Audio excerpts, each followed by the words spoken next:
Ay, Nə də? tutdum sizi məhəbbət. Nə hayırdır ki? Damla oynuyoruz məhəbbət burada. Ha yox, kimdə dünəndən axşamdan damını ölüb qalıb bizə yığışdırdıq. Herhalde iş görüyor biz. Ay, Nə də? ne dün akşam ha? Koyun oraya, koyun ha.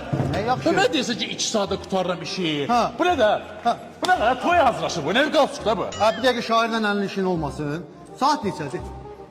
9, Sən neçədə gəlməliydin? 11'de. Ha da, 2 saat var ya hələ. Ay, ha. Nə də? 2 saate sen buranı kurtaransan. Ay, 2 saat ha. Cəmaat gözünü yumuratır Moskvadadır. 2 saat cəmaat Moskva üçün. Cəmaat dünyanı gəzir 2 saata. 2 saata deyirsə bu boyda işıq taranmayacaq. Ben narahat olma get. Sen get qapının ayağının altına belkomunu al. Narahat olma. Oradan desem Ha bana şair.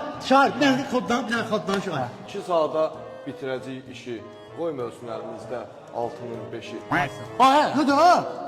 damla deri bu. Hatta ne var burada? Sen tam yuxu görsən sən. Deyir ki 6-ya 5 dəqiqə qalmış gəlir. Sən mən şairci. Hə, nə şairci? Şairci.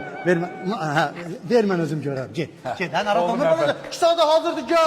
Gəl, o zaman məhəbbət, Gəl, ha şey. Hanı qolma foto görürsən. Andrey gəl. Bizim şotumuz nə elədi?